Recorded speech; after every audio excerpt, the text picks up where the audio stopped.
Take your mic. No, Alberto. So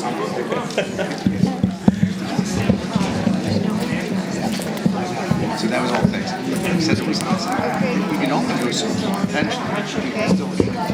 So as I'm walking up this second half.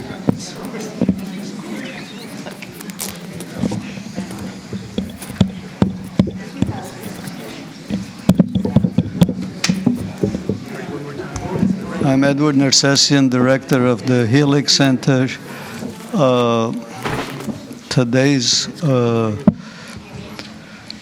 Today's program on empathy was suggested to us by Alberto Manguel, and through a discussion with Beverly Zabriskie, we put this roundtable together. So Beverly is going to, who's a member of the executive committee of the center, will introduce the speakers, the members, the participants at the roundtable. I just want to tell you that the next roundtable, which will be the last for this year, is on mathematics and other realities. It was proposed by Harald Amspacher, who is a physicist from Zurich. And that will be the last one for 2019. And we are looking forward to 2020. Beverly?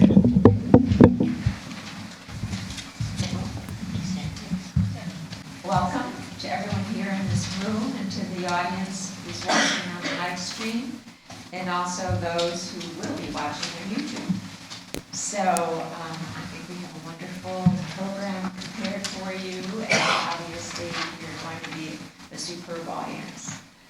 I want to just mention to you that this whole event is going to be videoed, and including your questions, and please know that if you get up and ask a question, it's considered an automatic release, that it's all right for you to then be on YouTube into infinity, actually.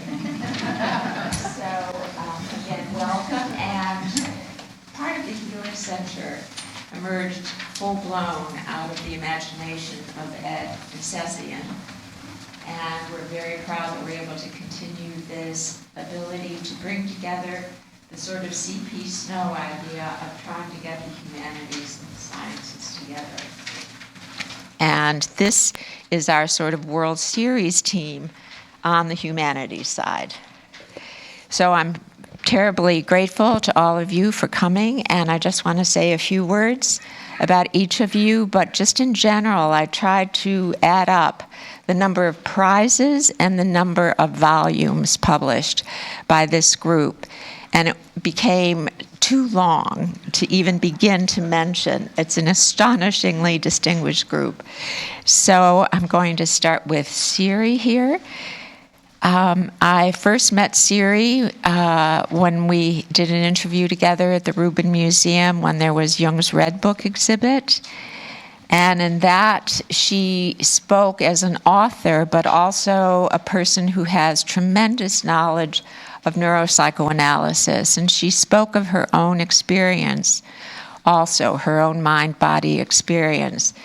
And there's nothing so enlightening as to hear one person speak in the most irrefutable way about what it is to be a human being with both a mind and body.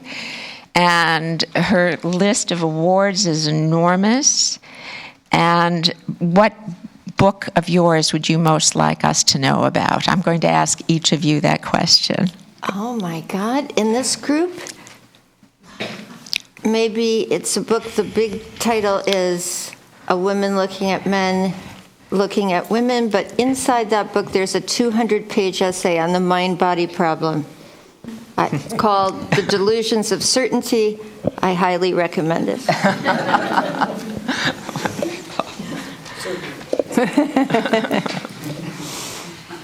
And Yi-Yan Lee is the author of 6 books, including 2 story collections, 1,000 Years of Good Prayers, Gold Boy, Emerald Girl, and 3 novels. And she's also been chosen by The New Yorker as one of the 20 fiction writers under 40 to watch. Are you still under 40? No. But we're watching. And what of your books would you most want this group to read? Well, I would say my latest novel, Where Reasons End. That's a book that I want to keep alive. Where Reasons End. Yes. Wonderful. It's a good title. So I've just met today Yan Lee, and I've also just met today Percival Everett, who's a distinguished professor of English at the University of Southern California, and he's come here today to be part of this program from Southern California. Thank you. He's an author of 30 books, mostly novels. He's won numerous awards, honors, and fellowships, the most recent being the Distinguished Achievement Award from the Western Literature Association in 2018. As he puts it, if you do a thing long enough, that just happens. I haven't noticed that. Here are a few of his titles: Glyph, Erasure, So Much Blue, and Percival Everett by Virgil Russell. And I am not Sidney Poitier, but we're glad you're you and we're glad you're here.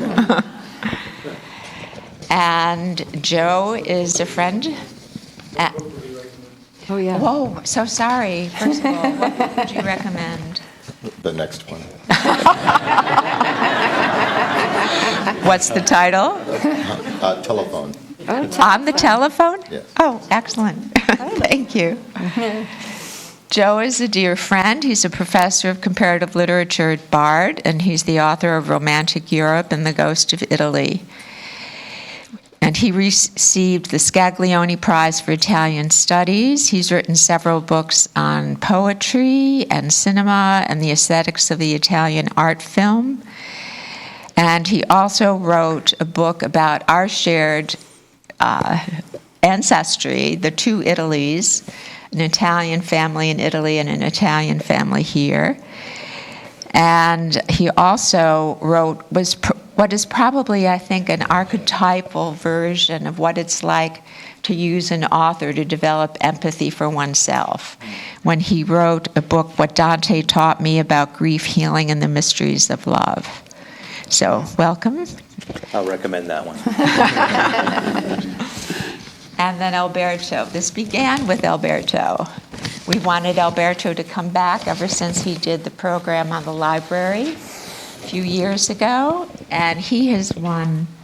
Alberto gets a prize a month, and he's always traveling around the world receiving one. And he, up until I think 5 years ago, Alberto lived in France, and then moved here to New York, which is our great gain. And then he went to be the director of the Argentine National Library, which he did until this past year. And now he's here living in New York. And he didn't list any of his books, so I had to look them up, the ones I didn't know about.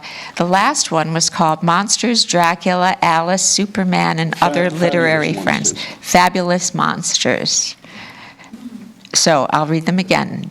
Dracula, Alice, Superman, and Other Literary Friends. And his own drawings are throughout the book. And now that you see him, you will recognize his drawings of himself. Mm-hmm. Packing My Library, which was about packing the 40,000 volumes in his library in France and bringing them to the Western Hemisphere. A Reader on Reading, A History of Reading, The Library at Night. And there is now a traveling exhibit that Alberto has done of a virtual reality with Robert Lepage of the 9 great libraries of the world, including his own. Yeah. Yes. 10 libraries. 10 libraries. So it's gone around the world. We're hoping it will come to New York. So welcome all, and I'm really looking forward to this. Okay, we're supposed to start, everyone. Do we have any kind of agreement about what empathy is? Or maybe just when you use the word, how you use it? I think it's a good way to begin. My sense is that I always define empathy against or in conjunction with sympathy. And the way I think about it, I don't know what the technical definition is, you can all help me, is that sympathy is a sort of sharing of pain. sympatia, sympathos, and that empathy was a kind of an imagining of, or a sort of seeing yourself in the place of sort of thing. So almost less visceral than sympathy and a little more intellectual and emphasis more on the imagination. But that was just my, working definition before I got this invitation. I can say I don't often have sympathy for my characters, but I do have empathy all the time for my characters, especially bad ones. I have characters who try to murder people. I have characters who try to steal babies, and I think it's hard to be sympathetic, but I always think it's important to be empathetic. But is that you're feeling with and in them? I feel in them. I live in them. Right, so it's a different definition already. That's why this is interesting. Yeah. I live in Yeah. my characters, yeah. In English, the term begins as a translation of einfühling. It does, certainly. So it's a recent term, but yes, it conveys the idea that you were talking about. Go into the character and It was aesthetics. It's Robert Vischer. So it's Einfühlung, and it's quite late. And it's about feeling one's way into a work of art, which was later, I think it's in the little squib about this, translated into empathy by Titchener. Yeah. Yeah. It's also associated with the idea of abstraction when Vorling. Yeah, but and elaborate. There was a early 20th century, 1908, dissertation by I don't remember his first name, Vorling, who was attempting to write a treatise on the universal beauty, the impossibility of it, and it became a bit of a what would you call it, a motto for the abstract expressionist in trying to get to pure feeling. And how did he use empathy? It hasn't been translated, and I worked at it really hard. And my understanding is that the empathy comes about with the mere abstraction of the feeling. Yeah, this is see how many definitions we have already? Yeah, I think I make a distinction myself between, for lack of a better term, maybe judgmental empathy and emotional empathy. Right. The emotional empathy being feeling what other people are feeling, but the other one merely being able to stand in their place and understand their perspective. I think that's a very important distinction, judgmental and emotional empathy, because from the point of view of a reader, the empathy you feel with characters is initially an emotional empathy, if you feel that empathy.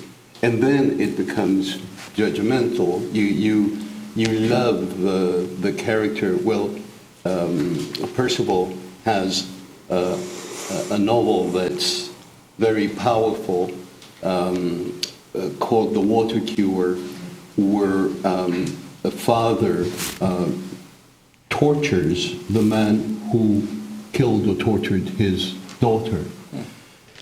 And you can understand the character, you feel empathy for the character, emotional empathy, because you say, if somebody did this to one of my children, of course I would go there. And then you become judgmental. But I think that's a weaker way of relating to the character. I think judgment is not empathy. Right. I mean, I think let's make distinctions here. I mean, that's what's important. How can a judgment be empathy? No, it's not a judgment that's empathy. It's empathy that's judgmental. It's not the same thing. And empathy can be judgmental if you say, I'm very fond of Little Red Riding Hood, but she should have obeyed her mother and No, should but I have think gone those are straight. two distinct things that we have to separate. In other words, Have to? For example, well, I think if we want to be rigorous, I think there's a rigorous distinction that can be made, and that distinction is, so, if it's about feeling as the other, say in a work of fiction, while you are swept up in the work of fiction, as Georges Poulet says, you know, the eye of the text becomes one's internal eye, which I think is an avenue to empathy. In order to make the judgment, you have to, in some way, withdraw from the text.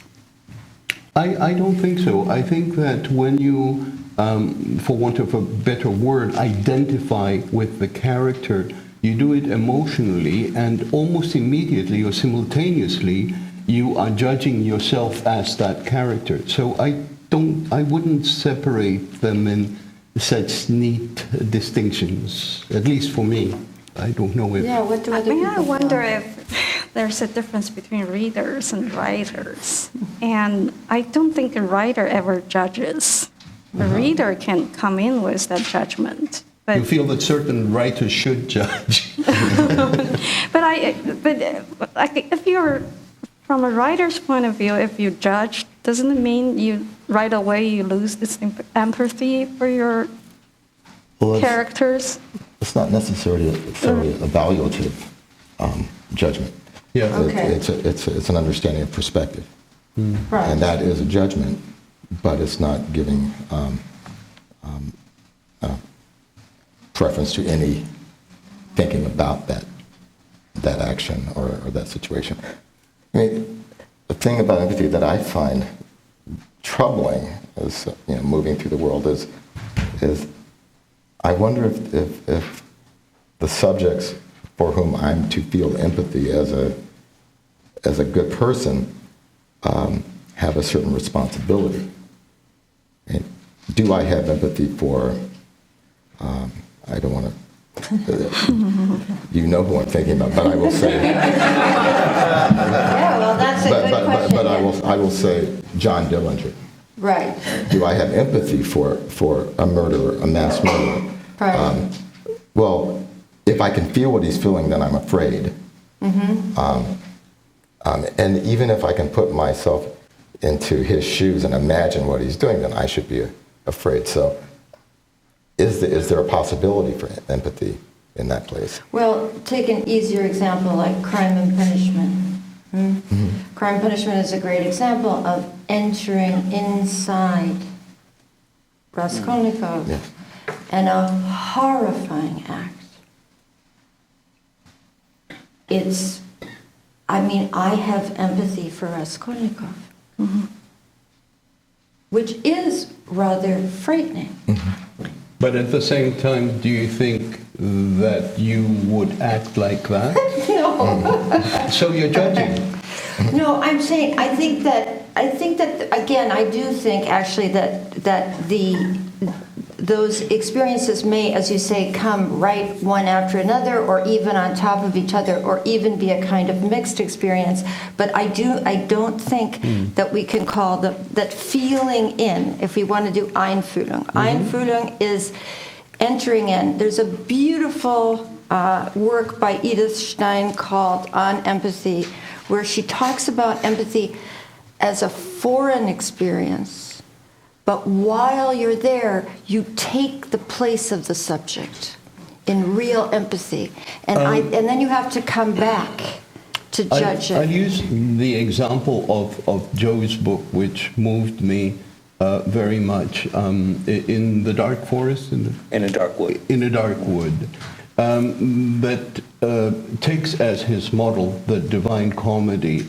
And Joe, in losing his wife, speaks of Dante losing Beatrice and finding Beatrice. And the empathy that he feels with that story, I feel in his book. While going to the source in Dante, I feel empathy with everything that's happening, but my empathy with Dante's Beatrice is judgmental, because I find her a cold, unfeeling woman who I'm not supposed to judge because I'm not supposed to understand the justice of God. So there are so many levels. I don't think that there is a cutoff point in what the reader feels and what the reader judges and what the reader then reflects back to the reader, saying, this is thereby, except for the grace of God go I. This is how we identify with certain characters, don't you think? You know, now that you brought up the book, I think the one thing I could say is where it seems like you're true at Loggerheads is that you are emphasizing that feeling in, and you say that can't happen with judgment, because judgment is a kind of establishes a distance. And Alberto's saying, well, do we have to separate them necessarily? That, you know, one can feel one's way into a text, and also while one's doing so doesn't necessarily have to suspend judgment. I guess what I would say in the case of, you know, reading my story into this character Dante, what I learned afterwards, I had studied Dante for decades, really, and, you know, I'd written heavily footnoted stuff on him and whatnot, but I found that empathy could actually be a cognitive journey, because I felt when I heard Dante's voice, and it was less Beatrice and more the loss of Florence, because he went into exile. Yeah. So he had lost his hometown and wandered through Italy the last 20 years. The poem came alive to me when there's a passage in Paradiso when he says, should it ever come to pass that this sacred poem to which heaven and earth have set their hand basically would get me back to Florence, then I will take the laurel crown as poet. And hearing that voice, empathizing with the poem for the first time rather than seeing it as an object of study, brought me, I think, scholarly insights. Right. Even the canto where there's this famous canto, the canto of Ulysses, right, in Inferno, which was so influential for Primo Levi, helped him keep his humanity in Auschwitz. When I had studied that canto for decades, but only after my late wife's death and going back to my hometown, as I needed my family's help to raise our daughter, I sensed that same sense of Ulysses not being able to go back to Ithaca. And so that was an empathetic thing that, to me, brought this great cognitive insight. I kind of with Alberto in the sense that one can read oneself in and invest in something, and at the same time, it doesn't have to have that suspension of judgment. No, I'm not saying that it's just feeling, and one doesn't have judgments, thoughts, or that feeling doesn't generate all kinds of intellectual activity. I think it does.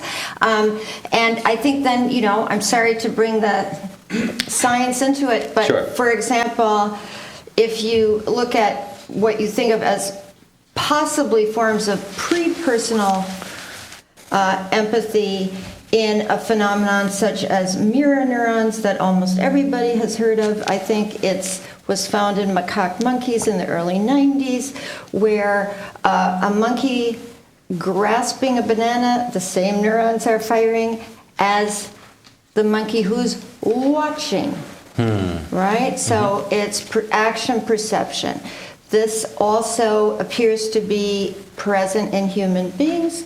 It is something that may become conscious in something like mirror touch synesthesia, Right. where you look at someone else being touched and you have a sensation yourself. Gotcha. So motor sensory forms of empathy exist without that intellectual ingredient. Gotcha. The mirror touch synesthete is not thinking about, oh geez, what does it mean to feel this or that? It's a motor sensory response.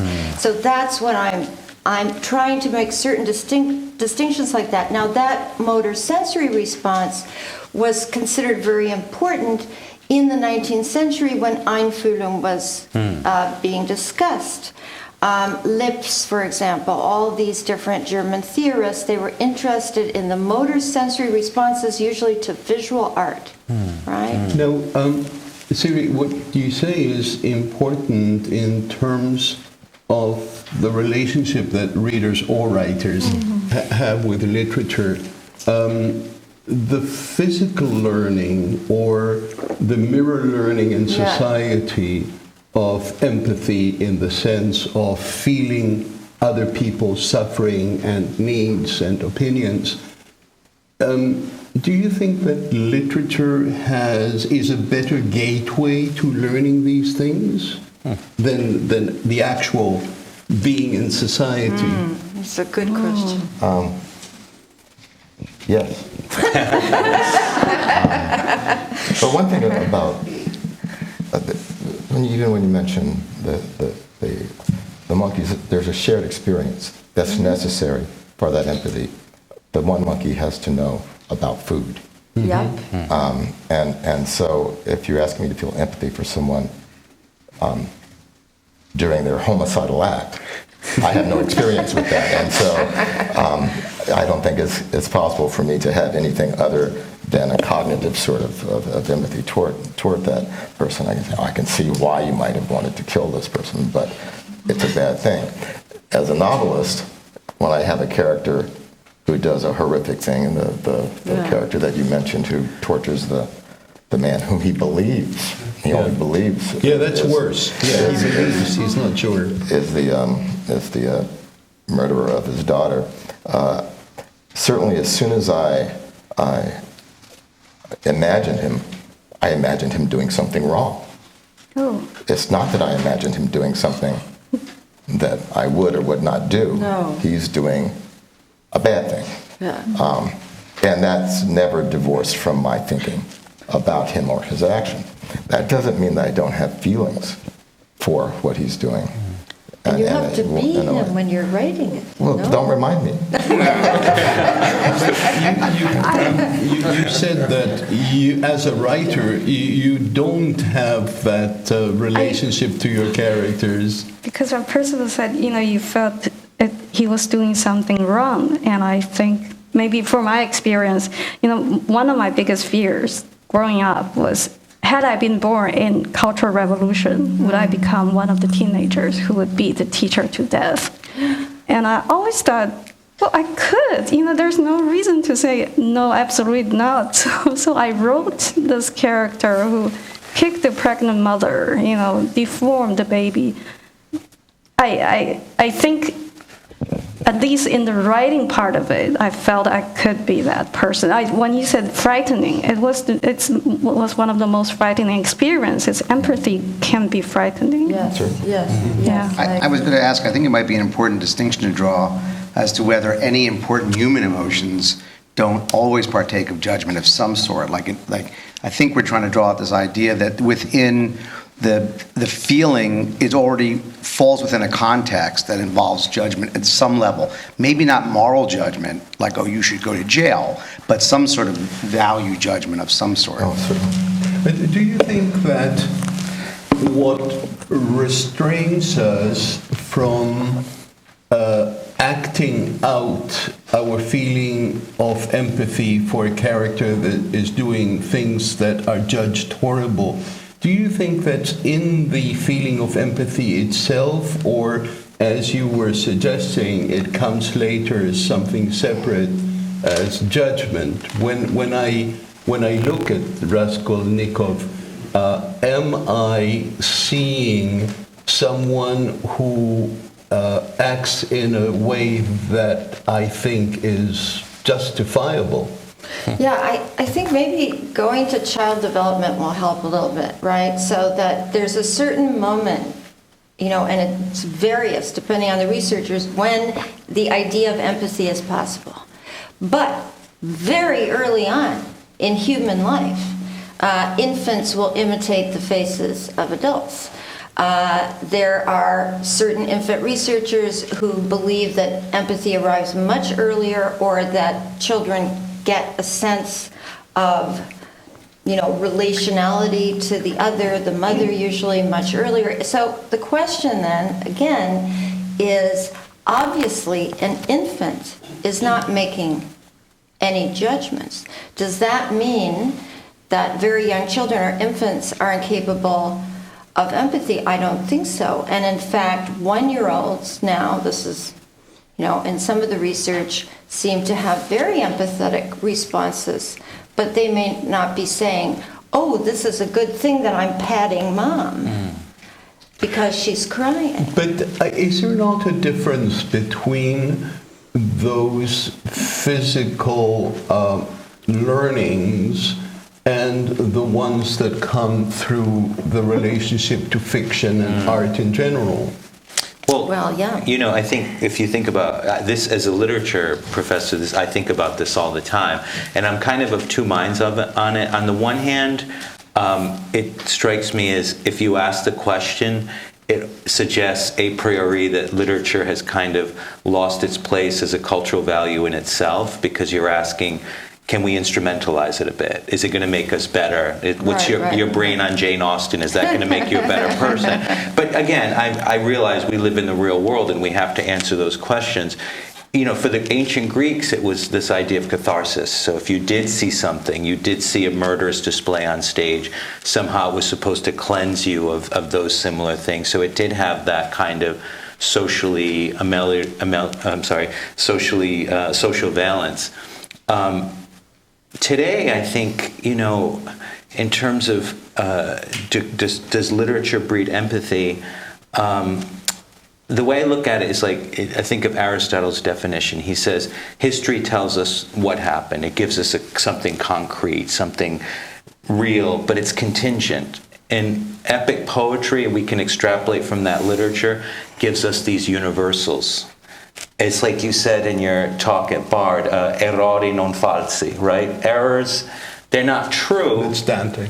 Dante, right. They're not necessarily true, but they're somehow real. Like, I think of literature as creating these real situations out of the make-believe that, of course, we can empathize with them by analogy. Take, for example, Virginia Woolf's To the Lighthouse. It's fiction, right? But to me, what will tell you more about a woman's experience in the 1920s? What will help you empathize more? Or a boy's experience. For me, the empathy was at the very beginning, when the mother promises to take him to the lighthouse, and the father says, the mother says, if it doesn't rain, and the father says, it will rain. And the kid wants to murder the father. I felt that was so true, because it pops up so many times. Somebody who looks at that negative side and just dismantles that whole illusion that you have created. But you were talking about Aristotle. Let's be a little pedantic here. Aristotle uses the word empathy only once. No, you mean catharsis. No, catharsis, but he uses the word empathy, empathos, just once. Right. And he uses it to indicate an imitation. He talks about a coward, and when the coward reads about soldiers escaping, the coward will feel this in his dreams, and he says that this is emphasis. It's very similar to what we are saying, that it reflects in our own psyche, but we still haven't solved where the judgment is in that. No, but I think it's very interesting to make the distinction that you made, and we're, I think, trying to make between human experience in the world and what happens when we read a work of fiction, and how it's different. And I think, there's something I like to call it the aesthetic frame, whatever you want, that there's a safety involved in dangerous experiences in fiction that allows us an exit, but it also allows us an expansion of consciousness not possible in the real world, because I would not have coffee with Raskolnikov. Right? So, I would save myself that experience. But in literature, you don't have to. But that is the extraordinary instrument that we have invented as a species to survive, which is the imagination. that allows us to have an experience before having the experience, not having the experience at all. And also, I think that literature in all these works, in yours, organizes that chaotic fragmentation of reality where, in order to make sense of what surrounds us every day, what we experience every day, we need to turn it into a story that we tell ourselves, but it's better when we read it in the Brontes or that kind of... Our culture also conditions us in our reception of art. And one of the things that I find distressing now is the voyeuristic side of consuming art. And we see it all the time. We see it whenever there's a film. It's based on a true story. And that's a selling device. It's not a true story. Even if it's based on it's all made up. And it can be good or bad, but... It's a contrary of the lines that writers used to use. This is not based on... Exactly. The most egregious example of this, I once got a book that was a novel, and, you know, the editor had sent a little note out. The novel was about a rape, and in the letter it said, and just so you know, the author of the novel actually was raped, and she is allowing, you know, she's going to talk about the actual rape in relation to the fictional rape. And I remember, listen, it might have been a wonderful book, but I just put it down. And this is, you know, what was Simone Weil said, 75% of our life is imagination and fiction. And that's not known. But just to play devil's advocate a bit, because I'm you know, by necessity, I'm aligned with this position as a teacher of books of literature, and I want them to, you know, permeate the world and people to be reading constantly. But I think, for example, of my mom, right? She's an immigrant from southern Italy, grade school education, very intelligent woman, but she's not a reader, never has been. She's a deeply empathetic person. Of course. Now, does one have to, in other words, I wonder what literary people, if they back themselves into a hole, if they push the literature makes you more empathetic model. No, it makes you not, has the possibility of making you. But if you go that way, it's easier than experiencing all this shit that surrounds us in the world and filtering it. I hear you. So I guess what I'm saying is there another way to frame or contextualize the literature expands empathy argument. You mentioned an expansion of consciousness, and I mean, you know, and now I'm thinking out loud because I don't know what that frame would be, but I just worry about a kind of, you know, there's a tendency in literary criticism now with a neurocriticism where they're sort of finding what your brain does as you read a certain book. I think it's fascinating. It's wonderful, but I also feel like it's part of the dominate, you know, the scientific discourse is always going to take precedence over the humanistic one, and kind of now it's even starting to drive literary studies. Far in the Middle Ages. A long time ago. Your mother might be the Roger Federer of feeling empathy. As a tennis fan, I would be very thrilled about that. However, if she were the Percival Everett of that, practice would make her better at it. I see. Well, but I think these are great points, actually. So we don't want to say, which, by the way, in some of these studies, there's Keith Oatley. I don't know if you know who he is. He's the person who's sort of gone the furthest, making the argument that reading literature makes you more empathetic. They've done empirical studies, et cetera, et cetera. If you look at some of those studies, I think methodologically there are some fudgy stuff in there.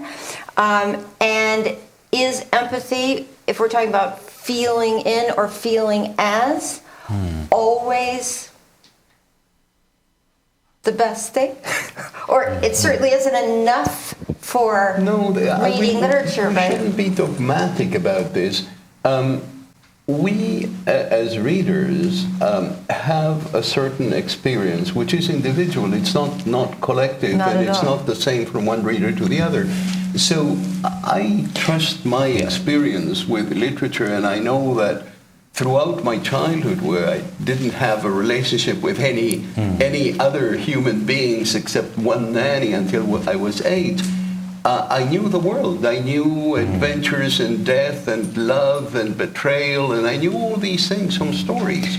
And so I trust that. I hear that. I guess my thinking is, I do think there are some things, some contemporary issues that literature really does, reading more and reading better really does affect. For example, one's ability to detect fake news.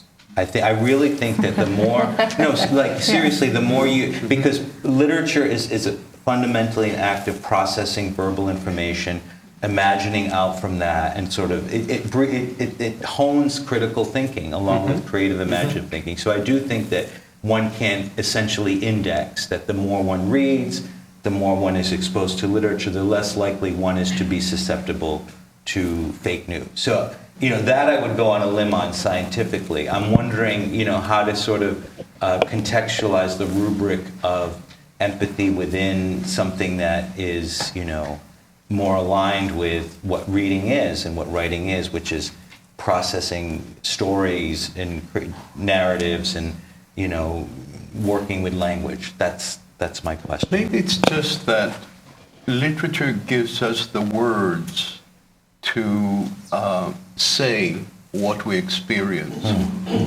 And that is enough. So, Yeah, go say something. I did this experiment with a class one time. When you say, literature gave them the words to say things, but oftentimes young students would just say things about themselves. Of course. So I give them an assignment. I said, this is going to be an assignment. Do not write about yourself. Write about something else, and use an inanimate object. It turned out the backpack is talking about them. So their sneakers are talking about them. They're good readers because literature talks about you all the time. Points a finger at you and saying this is you or this is not you. Are we sometimes maybe reading or thinking of they actually narrowing down themselves? Of course, we're reading stories all the time, and not just on pages.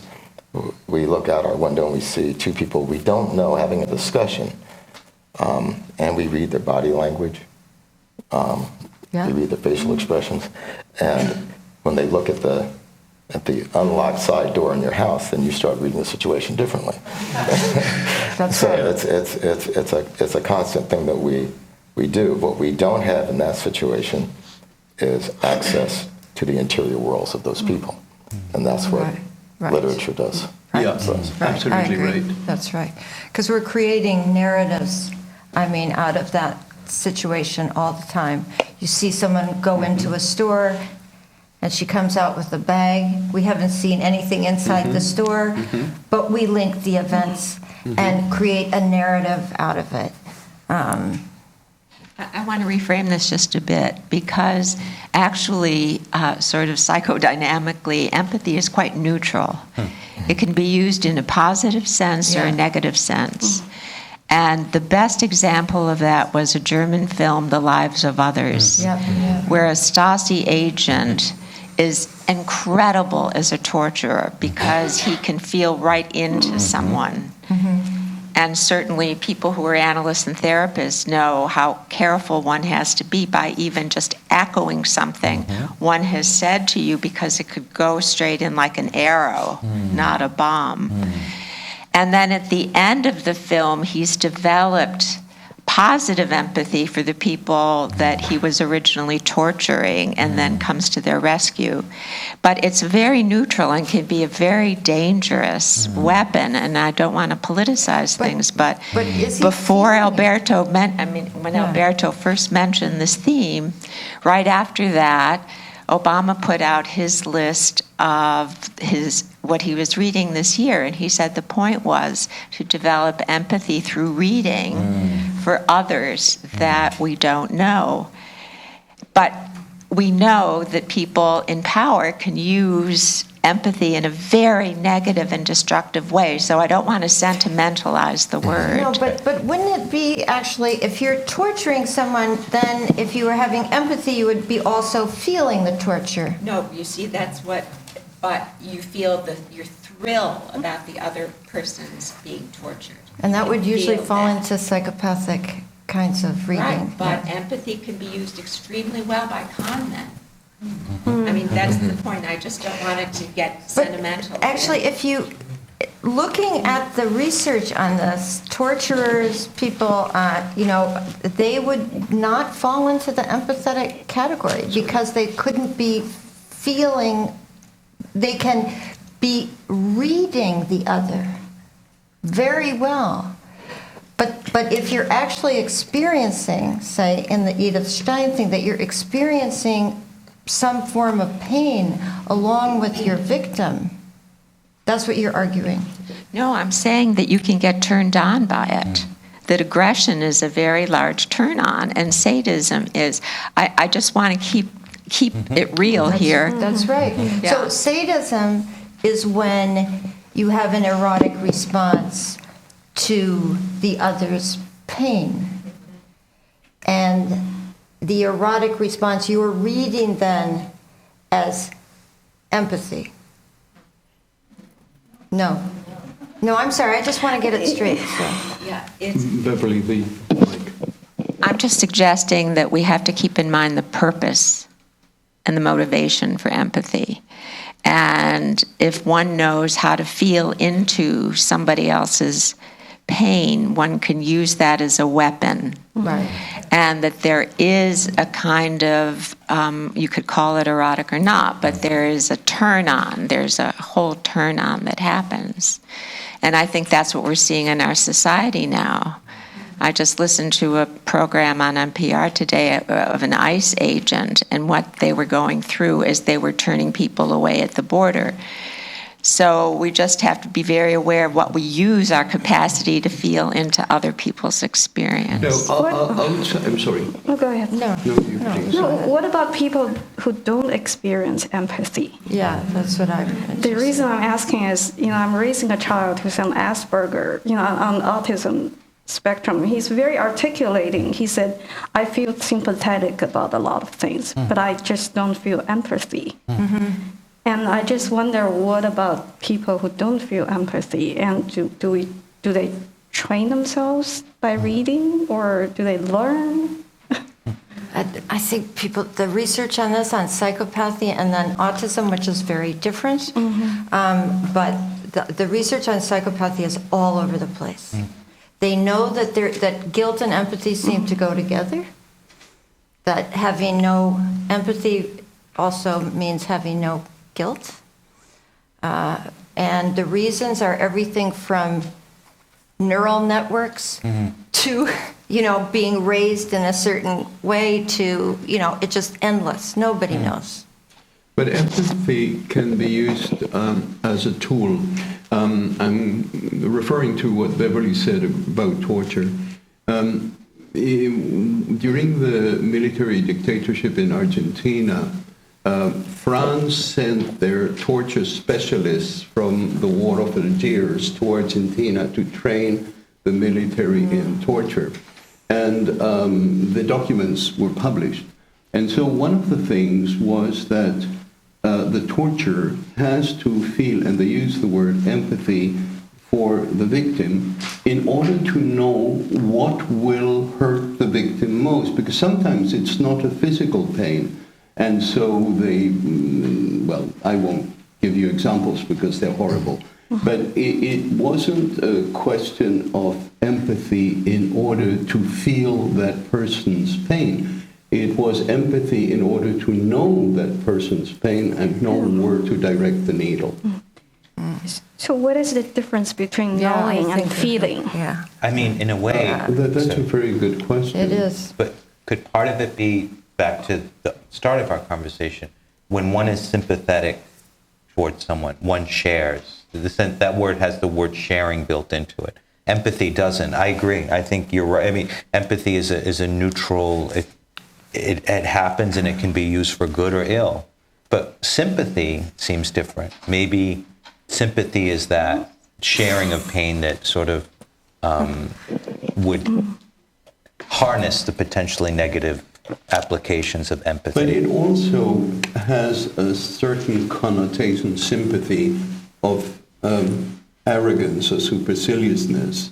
I feel sympathy towards what you are doing, but I can't condone it, or I can't condone it. So I put myself in a position of excusing or not excusing what you're doing, but from a higher level. Instead, empathy goes into the character, goes into the person that you're facing. No? Yeah, I agree. It's Yeah. feeling as. That's what I think the usual definition is. Is it feeling or knowing? It's not knowing. I It's think not it's knowing? feeling. To me, it's Empathy? feeling as. Well, that becomes an epistemological question, and I It don't know if you want to get certainly into that. But imagine two people who are in the same accident, and they both lost children in this accident. Does it make sense to say that one feels sympathetic to the other when they're experiencing the same thing? Would one ever say that? Would one person say to the other, I feel sympathy for you? Never. And no, I can't imagine No. that. But neither can I imagine the use of the word empathy in that Right. circumstance. So, but obviously both, we're talking about two people who would be capable of either. But what would you define? That's a very interesting situation. What would you call that feeling between these two people? Well, that shared experience, I don't have a word for it. Let's go. No, you go ahead. please. There's an NPR news a few years ago about the two girls in Wisconsin. They cut school and they were lying down on the train track, just having a conversation, and they both fell asleep. And the train came and cut all four legs. And that's a situation where they said, the two girls were teenagers. They said, only we know each other now, what we experience. So it's not even I feel the pain in my leg, but it's actually we know what we know each other, they said. Well, maybe the way to answer the question would be through an analogy, a fictional analogy. There's the scene in Othello early on where Othello, who's this great general, but he's like in his 40s, which was really old back then. Wasn't the new 20, right? It was like being 60 today or something. And he's married Desdemona, the most eligible woman in all of Venice, and the senators can't handle this, that there's this great general, but he's a Moor, he's a foreigner, right? He's not of the Italian aristocracy, and they call him to account, and they say, Othello, what potion did you give Desdemona? How did you bewitch her? And he says, basically, I told her my life story, and to hear it would Desdemona seriously incline. Told a story. So. He told her a story. So that's an example of a story, a fictional construct, eliciting he uses the word compassion. Is that a sympathetic, to me, that's a sympathetic reaction, a sharing, to harp on the root of the word, rather than an empathy. It's so powerful. Yeah. And he says, that's the only witchcraft that I used, right? Yeah. Along those lines, I wanted to ask about the sort of interface between imitation, Yes. which does come up in some of the neuroscience studies, but everyone knows what imitation is. On the one hand, how does that interface with empathy? And I think this also gets to the question of knowing versus feeling. Right. I'm thinking of people who have autism, let's say, and are idiosavants, and they could play these gorgeous, Bach fugues with what appears to be great feeling. And I defy any of you to say they are having the feeling, they're not having the feeling. Right. It's quite confusing. But imitation is somehow interrelated with empathy. Well, absolutely. The fictional example par excellence is Don Quixote, who imitates the heroes of the novels of chivalry he has read. Yeah. And he does it very well. It's the world that's not prepared for his ethics. But that's a little like trying to identify a speech act. And the story that I'm reminded of is the philosopher's old joke about the parrot, where the plumber comes to the door and he knocks. No one is at home, but the parrot says, "Who is it?" And the plumber responds, "It's the plumber." He knocks again. The parrot says, "Who is it?" He responds again until the man is so worked up, he bangs on the door crashes in, he falls down dead of a heart attack. The family comes home and they look on the phone and say, "Who is it?" And the parrot says, "The plumber."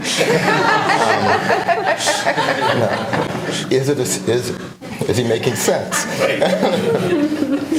Right. Well, and I mean, the imitation thing, I think this is a great question, actually. I mean, Darwin talks about it in his book about emotions in human beings and animals, and how there's a mimicry that's part of certainly mammalian experience. And that's, I mentioned the babies imitating faces, and then that response seems to go away, actually, with maturity. And in certain neurological patients, there's chronic imitation as well. It's as if there's some form of disinhibition that has happened through the injury, and people just start imitating the doctor, for example, if they're in conversation with the doctor. So, what is the connection between these imitative responses? Or if you're reading a book, the thing that John Dewey calls, I love this, organic clicks. He talks about that when you're reading poetry, and, either the sounds or the music or the meanings of the words create these, moments of excitement. Or Suzanne Langer is another great philosopher, I think, about experiencing art, not just as, say, these judgments or thoughts or intellectual experiences, but also as rhythmic experiences that are very much embodied, and that through that embodiment there are meanings attached to that. I mean, poetry, Dante, we talked about, is a great example of music being part of the experience of walking with Dante, which is very much a walk. But I certainly don't think we should disassociate intellect from feelings. I think... No, I agree with you, but I'm saying that we can nevertheless talk about rhythm and music as part of the experience that is connected to empathy. Oh, certainly. Yeah. But also absolutely inextricably connected to one's intellect as well. I don't think you can separate feelings and intellect. Yeah, I think what you're saying is very important in your introduction of the word compassion, because to me, what you get through literature is a kind of enlightenment at the same time as empathy. You get enlightened about people's lives. I've just read a series of novels that all take place in Eastern Europe, and I would never have a sense of what it is like to live there unless I had read these books. So I think enlightenment and empathy in literature go together. That's a great point. I was reading this is really totally off the wall Italian writer Curzio Malaparte, who had all sorts of fascist associations, but he wrote this book, The Kremlin Ball. And, growing up during the Cold War, we grew up with this idea of the evil empire, right? That it was communism versus democracy. And we all know that, of course, there have been so many historical abuses of it, but it's hard to forget the original intent of it, where there was a scene where he describes the workers coming home and for the first time being able to go to the theater. And this image of these workers streaming out of the trams in Moscow and going to the theater straight from the factory. We of course know that historical experiment failed terribly, but just that image is rescued, like you said, it's rescued from time in literature. It's whether it was, I think it was a fictionalized account based in fact, but where else would you get that? But we go back to what we were saying about based on in fact. Malaparte is a wonderful example of somebody who tells a story that you think is real because you feel it is real, but he makes stuff up. In The Skin, where he's talking about the American occupation of Naples, the key scene is where they're all starving and they start eating the fish in the aquarium, the famous aquarium of Naples, and the last dish is the mermaid that they had in the aquarium. They bring her on a slaver to the table. So he makes you feel empathy for a time and a people, a historical situation, creating fictions, not giving you the number of people who died or that kind of fact. In fact, it need not be history. Ursula Le Guin does this. Quite. Yeah, I'm sorry. Yeah, Ursula Le Guin. So a question I would have for all of you is, I think that was beautifully put, Alberto. If a society reads less, and we are reading less, all the statistics show it. I think it's 30% less the last 10 years. The average American reads 17 minutes a day and spends a combined 6 hours, something like that, on television and social media. What effect will that have? I mean, will that somehow work against our capacity for things like compassion, or you use the word enlightenment, Beverly? What would be, if we could either speak of it in terms of empathy, or just, I'd love to hear your thoughts on what will happen if a society continues to engage with literature less and less as ours is. Well, literate populace is pretty new. Yes, that's what I was just thinking. Mass literacy. It's not a question Yes. of are we getting worse, it's a question of can we be better? And what is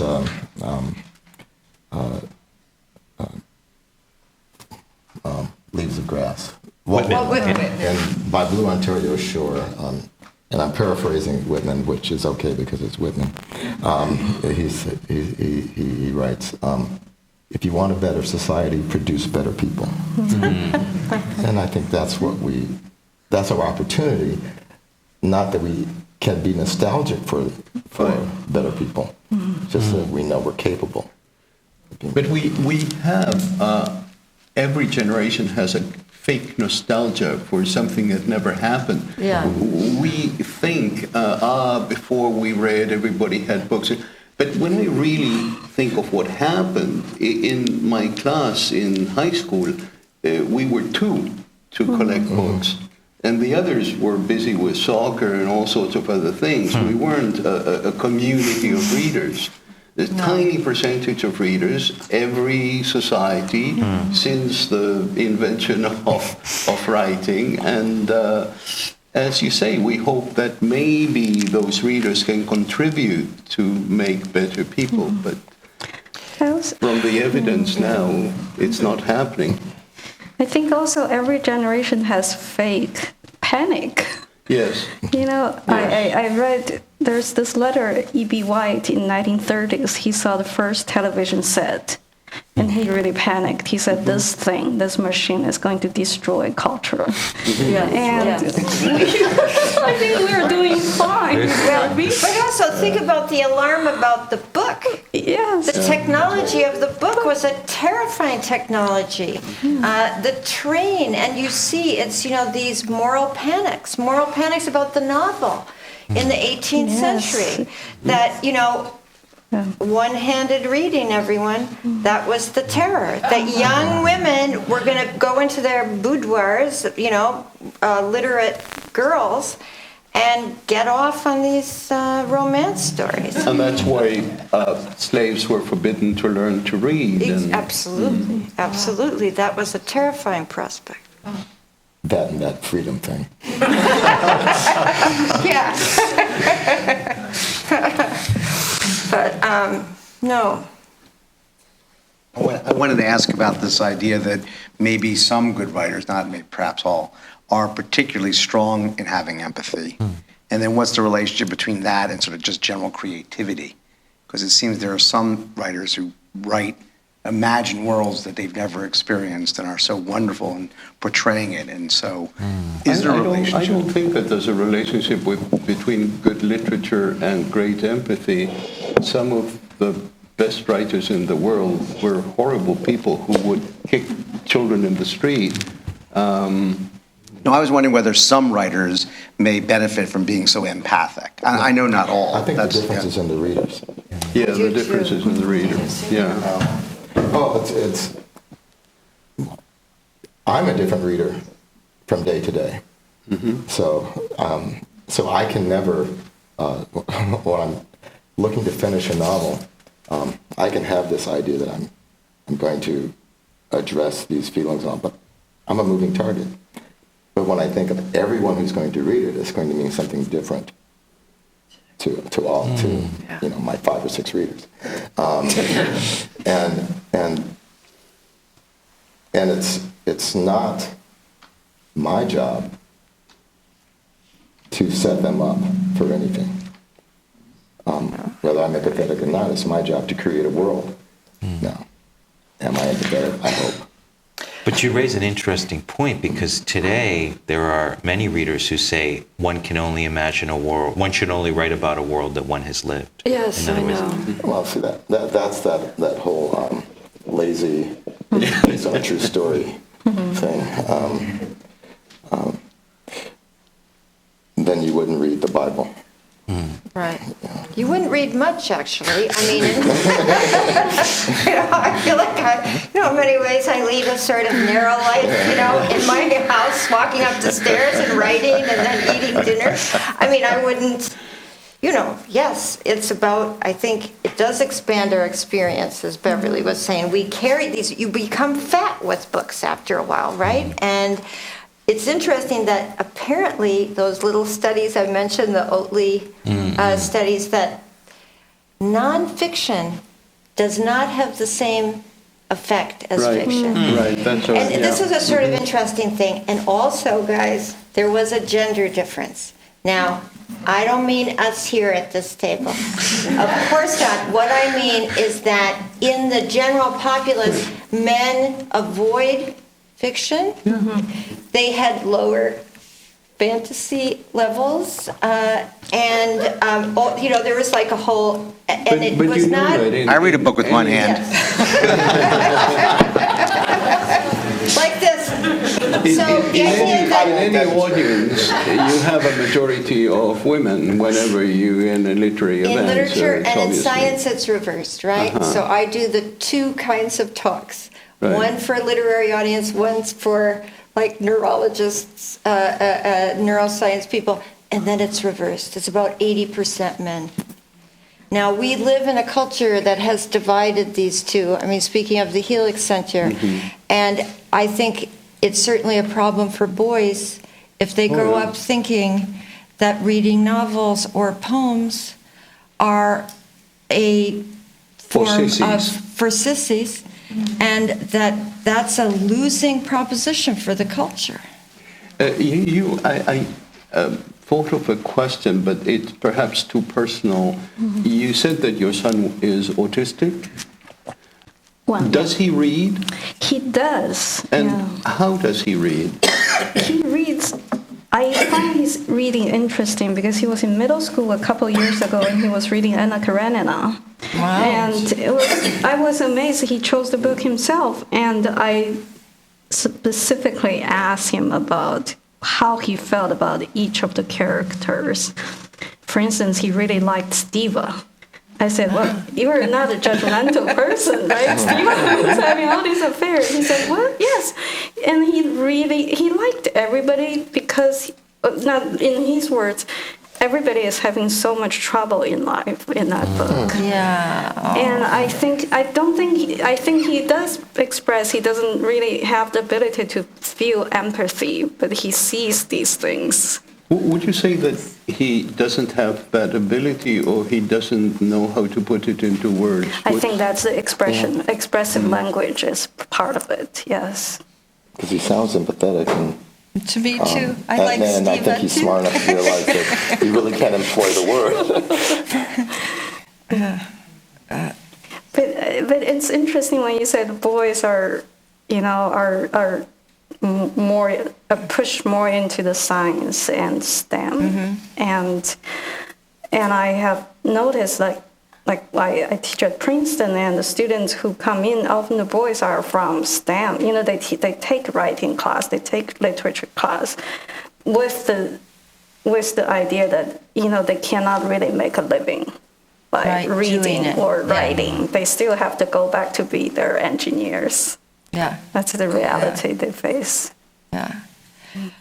But at Princeton, those guys are not frightened of feeling effeminate if they read a novel. But I think there's something a little deeper. I mean, as a woman novelist, there are two of us here, that this happens to me all the time. When you sign books, if men come up, they say, I don't read fiction, but my wife does. Would you sign the book to her? And I've been pondering this for years now. And first of all, I think, why didn't your wife come? Number one.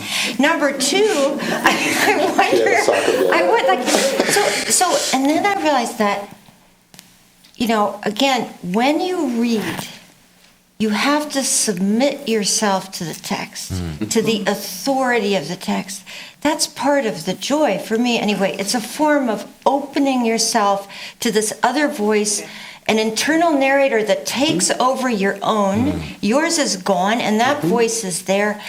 And that passionate submission is hard for men who are invested in the idea of masculinity and those particular hierarchies. Well, there's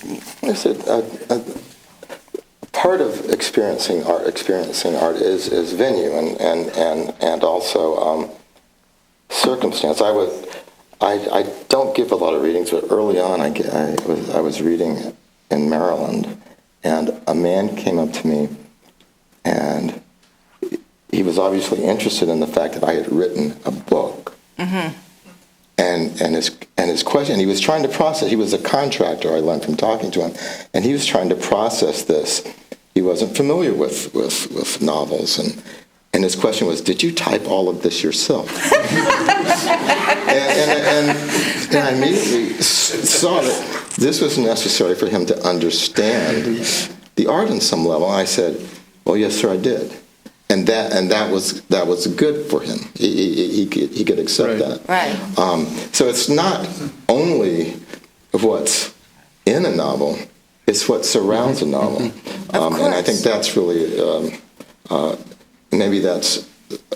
Well, that's right. So that I think these, if you want to talk about power structures or perceptions, they're all part of our reading experiences. And I know in my life that there have been moments when I've been open to a text and moments when I've been closed, and I've had to go back at another moment in my life, then suddenly I'm able to get it.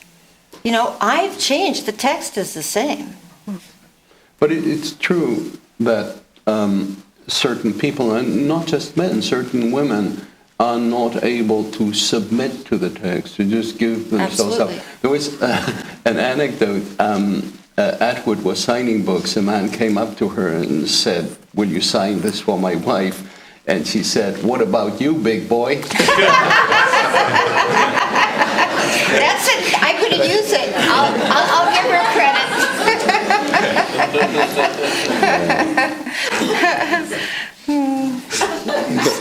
But again, in our culture, the way we read and approach fiction in that naive way, it really happened. A woman asked me about a novel. I have a novel in which the main character's head is severed from his body. In the first scene, it's sewn back on, and the novel proceeds. And then it's a love story. But this woman came up to me, and she's, again, trying to process, is this autobiographical?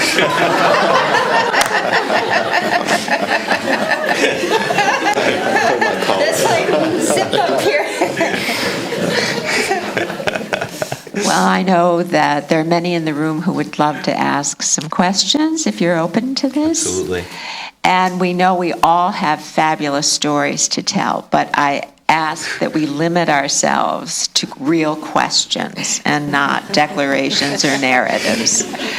So, and remember, you will be on the internet forever. That's a little bit of witness intimidation, I think. Yes, please. Oh, yes, and please do come up to the mic. I'd like to ask a question about internal chemistry. Have you thought of oxytocin? Oh, right. Your levels thereof, and are you open? Can you speak louder, please? Oxytocin. Oxytocin, chemistry. Right.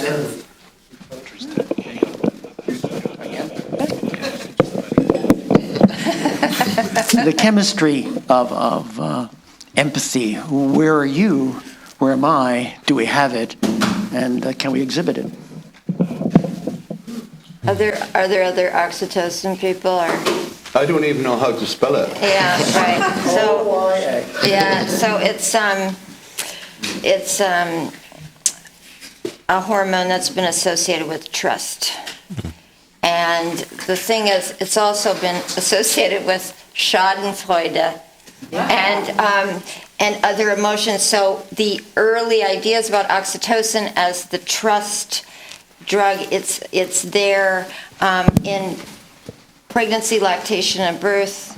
And so there was this idea that, and it's true, if people inhale oxytocin, most people get more trusting. I mean, there are empirical studies that suggest this, but it's also a lot more complicated than that, as you might imagine. It's not the trust, love.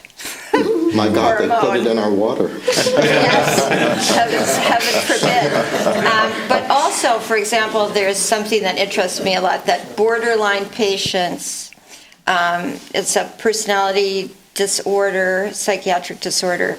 If you give oxytocin to controls and borderline patients, the borderline patients have exactly the opposite response. There are at least three papers that I've read on this. And what is the opposite response? They get upset, tense, anxious, and of course this may be related to earlier attachment issues that are probably part of what we think of as borderline personality disorder. So it's complicated. What it has to do with empathy, earlier I was talking about, I think attachment questions are important to think of in terms of empathy and the development of the individual person. So, but that's about the chemistry I have.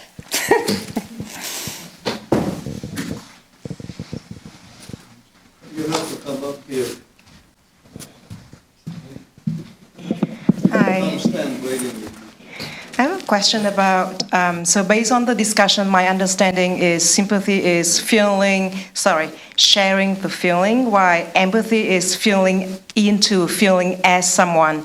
So I have two questions. Is it correct then that empathy is more powerful to motivate action because you feel as someone? And then the second question is, in the thought experiment, if we, humanity, has to choose between the two, which one should we have and why? Would you like to see? Now you have to answer it. Hi. No, we have to respond. It was a very good, it was a... That was a great question. I don't know if one has to choose between the two. In fact, I as a writer, I imagine that they work in tandem, that sympathy and empathy are necessarily part of the same thing, which is an attempt to use a really ordinary word, understand someone's perspective and their situation. And as you point out, why we want to understand that can be very different. I might want to understand it so I can know how to get to you, but I might also want to understand it so that I know how to feel. And I think, I'm thinking of literature. There's the ending of To Kill a Mockingbird when Scout walks back to Boo Radley's house, and it's like literally the first time she's been on his porch and looked out into the world from his perspective, right? And her dad had said, never judge someone until you walked a mile in his shoes. So that to me is this seamless blending of empathy and sympathy. She's imagining life as Boo Radley, and she says, it made me sad that we've never given him anything. So she's sympathetic towards him. So I think that, at its best, the two are working in tandem, and some stories can just capture that blend so pitch perfectly. But I do. Oops, go ahead. No, go ahead. No. I wonder if sometimes we do use sympathy as a shortcut, so not to push ourselves to feel empathetic. Yeah. Because as Alberto said, we say I feel sympathetic about the situation, which it just ends the discussion. Okay, but when someone loses someone, you don't say, I send my deepest empathies. No. And you really feel, I send my deepest, I don't see the dismissiveness of it. To me, it's an immersion in someone else's, to me, it's compassion, the term earlier. Yes, but you can sign that sympathy card as a politician who wants to express that and be acknowledged for expressing it. And that's different from someone who is feeling sympathetic but also empathetic, thinking about the fact that they have lost someone. It's interesting that you also write condolences because you are saying condolere to feel pain with you. And that is, I think, a more interesting emotion. Also, I think people can have too much empathy. That doctors, for example, the psychiatrists, I have a seminar in narrative psychiatry at Weill Cornell, and these psychiatric residents, we talk a lot about empathy and how to manage empathy. Because, if you're feeling really what the patient is feeling, then you kind of go to pieces.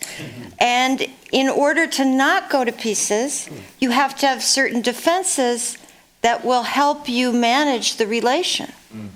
That's the advantage of being a reader and not a psychoanalyst. Yes, that's right. So I get that as a reader, we can feel empathy about a characterization or a book or a screenplay.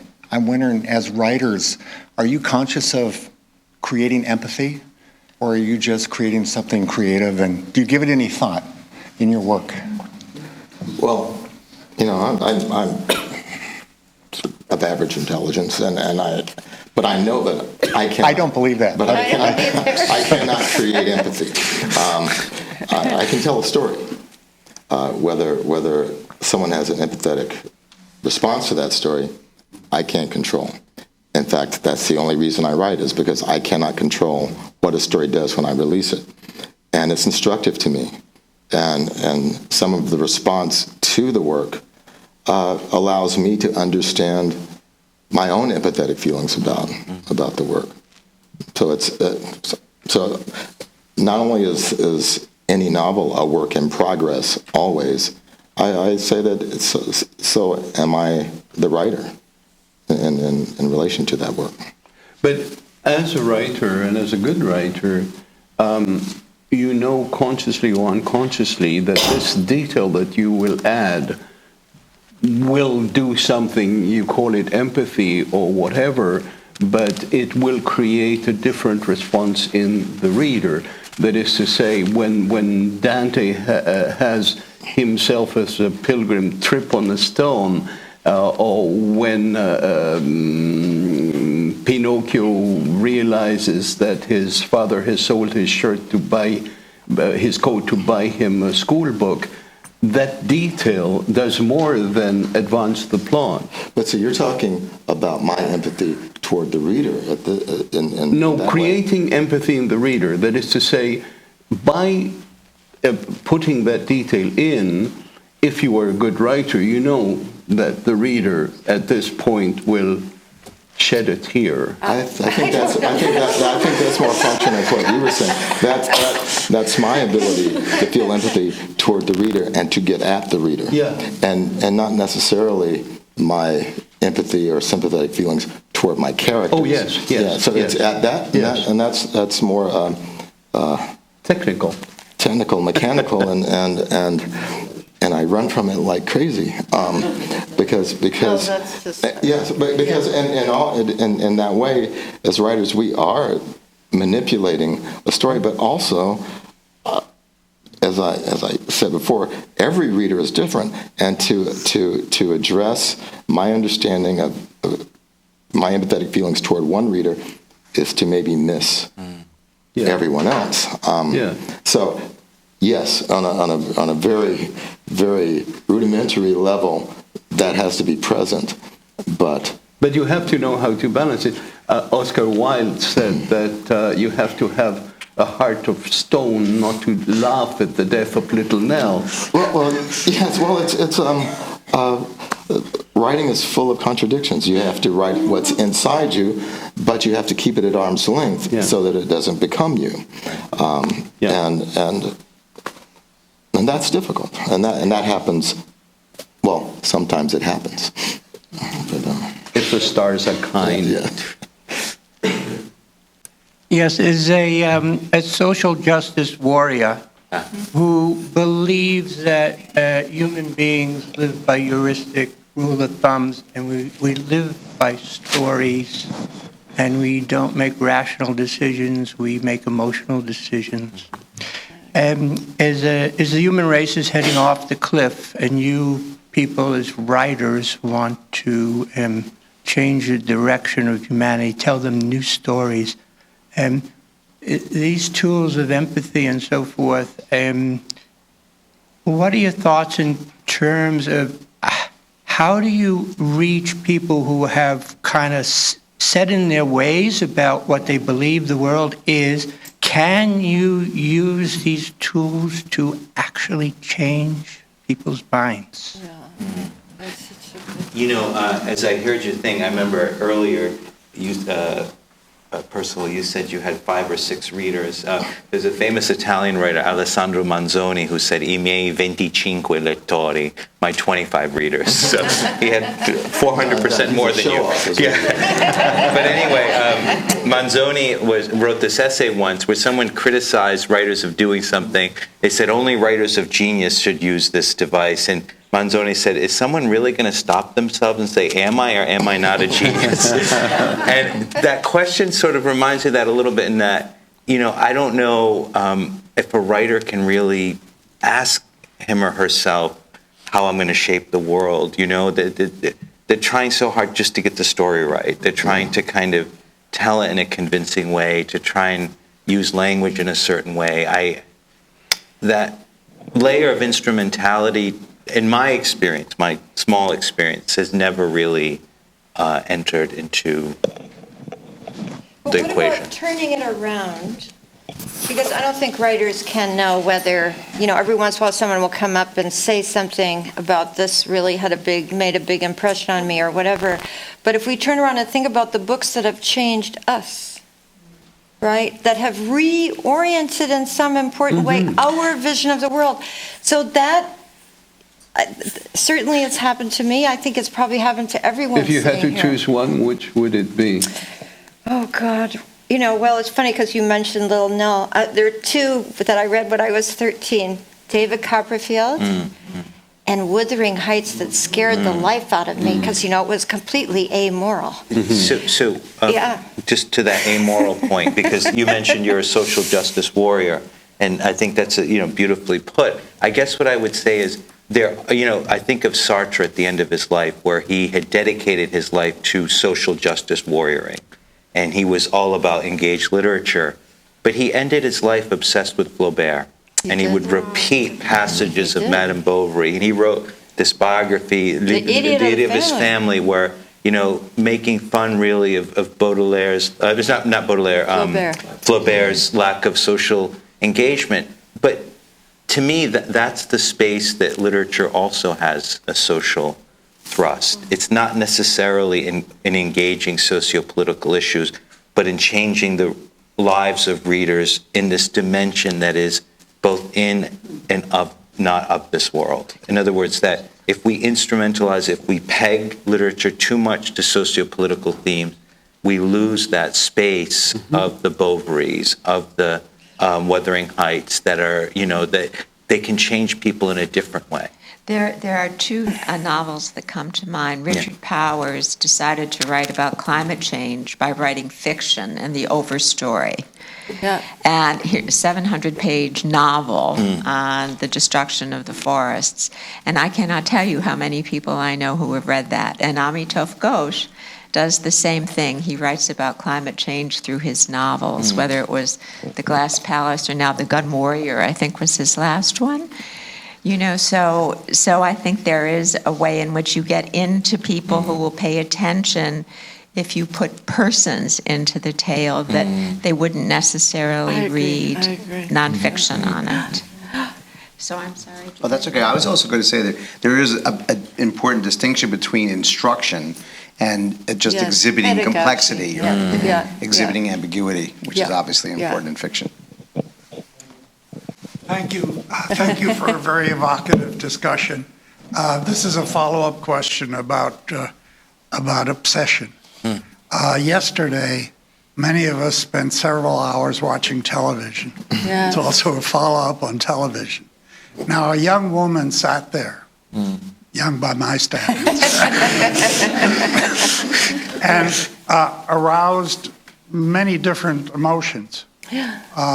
She was both attacked and praised for 30 years of work. She described a situation where she was sacked in a fairly public way a couple of months ago. Did that arouse empathy? Did that arouse sympathy?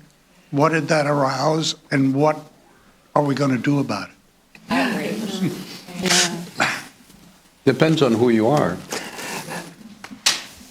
Yes, if you watch, what's that science fiction channel, Fox News, then That's right. It's something then you dismiss this obviously intelligent and engaged person, and don't venture toward anything like empathy, because one, you may not be capable of it, and two, it raises too many questions that you're not capable of answering. Yeah. So sadly, you can't argue with people who won't look, and that's where we stand in this culture. But that reminds me of the earlier point where I said my sense was that people are reading less today, that this is kind of part of a larger crisis about our social relation to literature. And the consensus in the group seemed to be the opposite, that this is kind of a constant, that readers are always a kind of self-selecting minority. And yet, I also think that if we look at history is not always, there are periods of cultural decline. In other words, it's very hard, as they say, to catch a falling knife and know exactly where one stands, but we can't, I also think it's dangerous to have a neutral attitude that this is just the way of the world. Perhaps our weakening engagement with literature is part of a general lowering of public discourse, and that there is a connection between the two. That's sort of my stance on it, where it's impossible to pretend we don't live in an age where false narratives are prevalent. And I always tell my students, fake news is the opposite of literature. Literature tells you it's make-believe, and it sort of brings you to the truth, whereas fake news pretends it's real and is just trying to manipulate you. And so I guess I'm less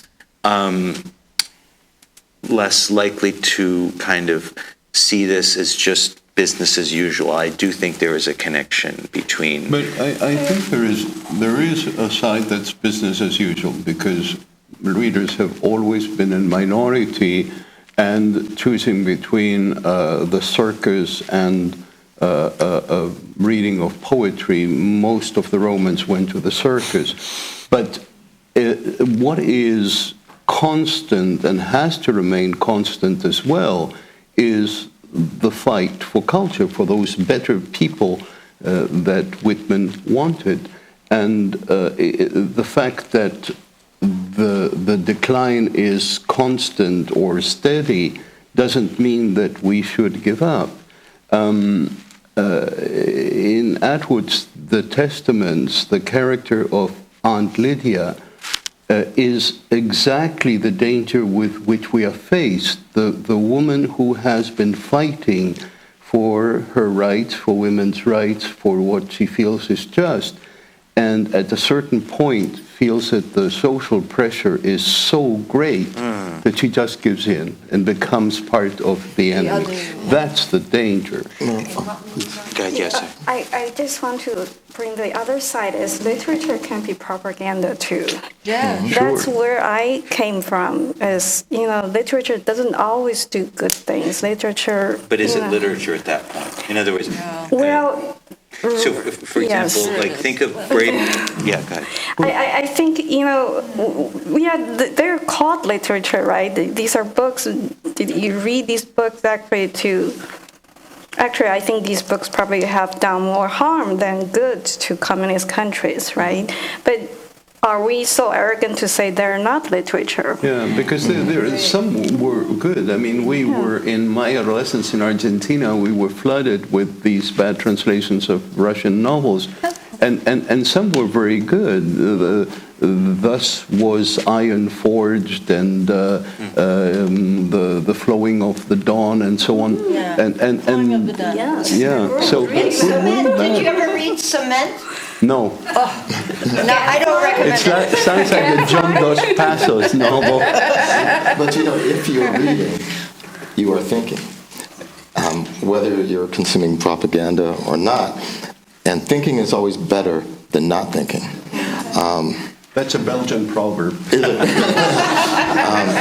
And when we read our history in depth, maybe things aren't worse than they ever were, but they feel like it because we are experiencing it right now. But some things are really different. I don't know if a soundbite is better than real thinking. I suspect that it is, that a soundbite is not as good as real thinking. But I give my students, or I challenge them to go watch one of our debates and then go read the Douglas Lincoln debates and tell me how they are alike. That's right. I agree. I think.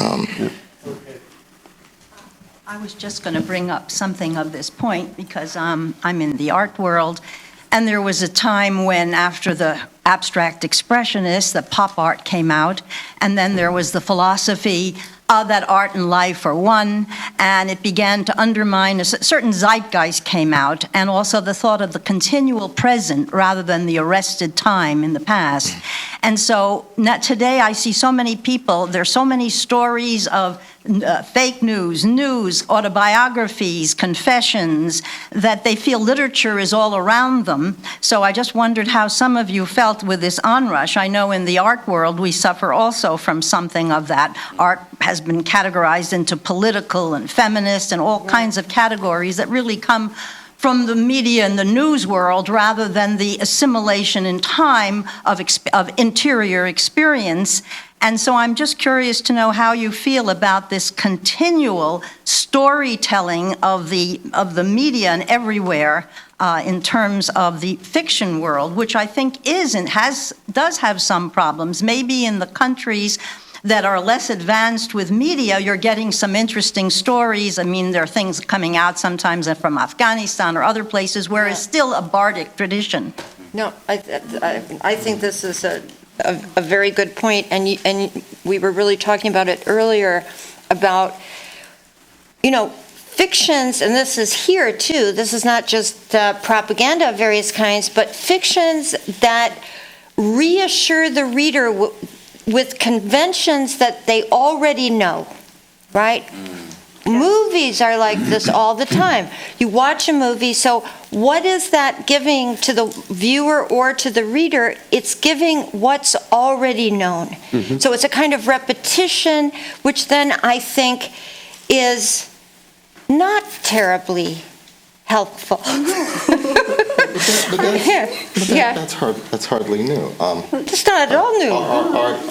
Art is always complex art, and art that presents problems has always played second fiddle to folk music.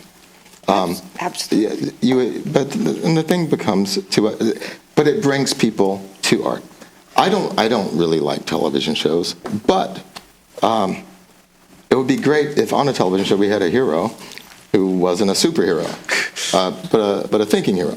And maybe as an artist, it's a failure of mine that I haven't tried to produce one.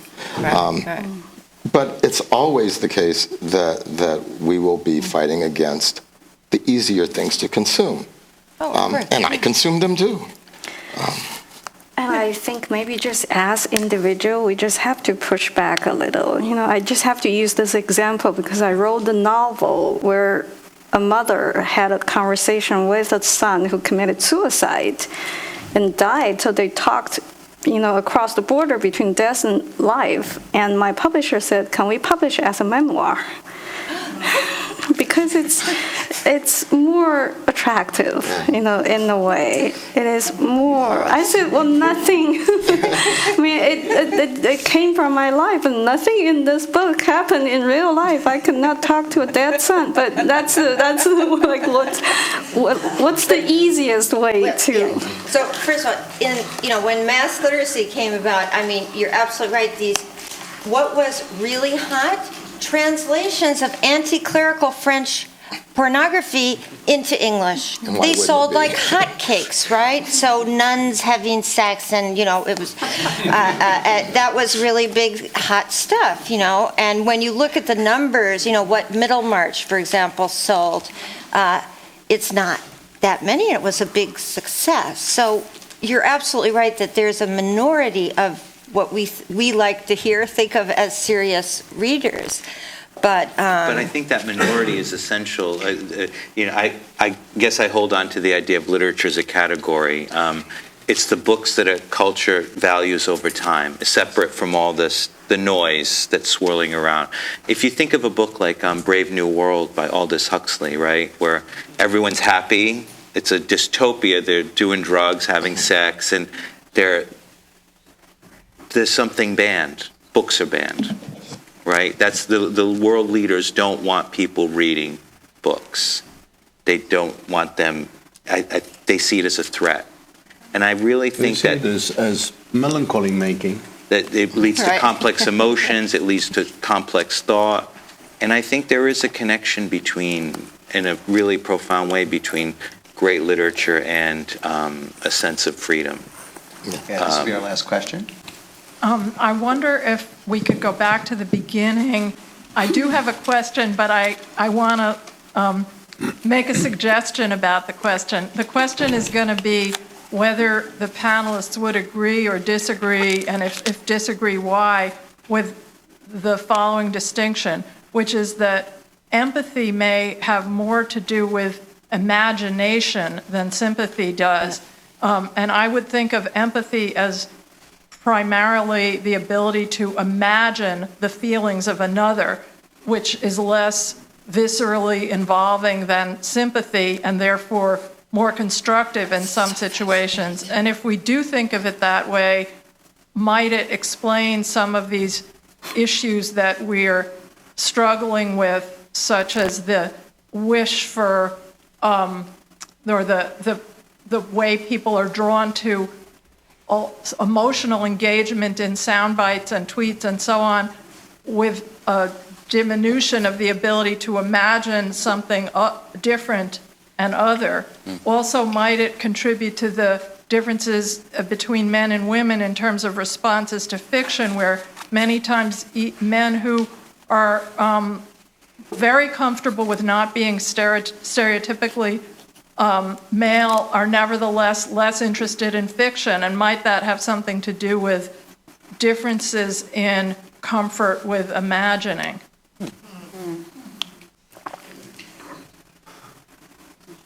Agree or disagree? Well, it's like so the roots of the word imagination come from image, and so that would go back to a form of mental imagery, I think, if you want to take the roots. So to imagine probably is reliant also on memory, another form of mental imagery, right? You can't really imagine unless you've experienced something and you have mental imagery to use. So then the question is, imagination a cognitive function with emotion attached? There are probably unconscious forms of imagination. You know, Hermann von Helmholtz talked about unconscious inference as part of a way to predict what's going to happen. I'm just throwing out a few things. I don't have the whole answer. Is imagination more about this kind of cognitive function, or? Well, I would remove the word image only because so much of it is language. And I mean, I suppose we could continue to use it, but somehow that privileging of sight seems to disregard the fact that we don't think without language. You know, well, once we reach the mirror stage or something. But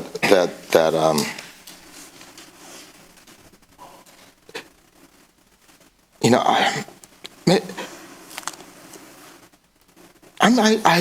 this whole thing about, I'm interested in this thing about what you said about, and I've seen it myself in bookstores, people, more women reading, but I also see that at stables I ride, and it's always girls. Yeah. At the stables. I don't see any boys. But it's in my personal life, I don't encounter those differences. And so it's interesting for me to hear them. And when I imagine what you're saying, then I'm calling on stereotypic images of the culture that allow me to understand it. And I'm not quite comfortable with that. I don't know what it means. You wrote a whole book called Dictionary of Imaginary Places. Yes, but that was imaginary geography, the utopias that we tried to imagine and never worked. Like Cleveland. Okay. Here's a question. Exactly. Okay. But this isn't really a question, but it is. So in my world, I'm an actor. So actors have to use imagination all the time. But the imagination comes from words. So if I play Lady Macbeth, which I have, I haven't experienced murder. I've never murdered anyone. If I'm doing Tracy Letts, August Osage County, then I have to know this woman who is drugged out of her mind, alcoholic with her children, who she's destroying, but she loves and doesn't want to lose. So there is within us, I believe, we are born with or without empathy, and it would be very difficult to be an actor if one wasn't born with empathy, because you wouldn't know how to get your imagination to work with the words. I mean, you have Shakespeare, so he's given you that, and when he wrote, he certainly wrote a tragedy or a comedy, and the universality is because he is able to make us think things that we have all felt somewhere in our lives, and that's why his plays have endured. But for me, it isn't really a question of words or imagination or sympathy or empathy. It's that it's a marriage of all of those things coming together. And also the experience of living, raising a child, losing a child not speaking to you for years, and you don't know how to get back and ask for forgiveness. You don't know how to, we don't know how to talk to each other. So we read, and we have brilliant people like yourselves helping us. And then when you go to the theater or you read a great book, I hope part of what we do is that it does change us. So, but to me, it's a filigree, you know. Great.